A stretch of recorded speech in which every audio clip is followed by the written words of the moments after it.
In this tutorial, we're going to practice bringing in an image that you would like to trace in Adobe Illustrator. You can see we're actually starting in Schoology, largely because we have to get the file we'd like to trace over. Your teacher can tell you where to find the file, or maybe you've downloaded the file from another site or drawn something and scanned it in. In our case, we're going to open this skull sketch file.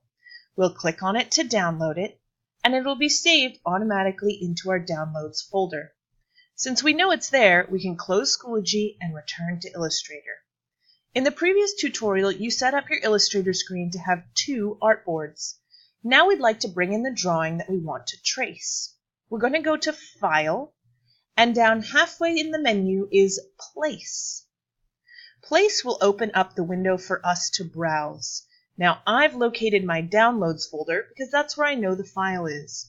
I can open up the skull sketch and I can press Place. Make sure when you've saved a file to trace over, you know where it is stored on your computer so you can easily find it in this Place Navigator window.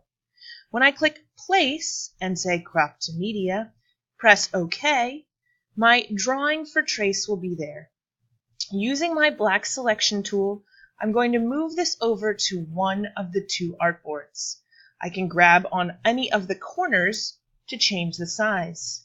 Note, if I'm not careful, I can distort the shape of the image. When I'd like to undo something, I simply hit Ctrl-Z to undo it. If you want to make sure that your image stays proportional and not looking funky, hold down the Shift key while you click on a corner, and that will allow you to resize your image. Put it in the center of your page and make sure it's the size you'd like it to be when you start tracing.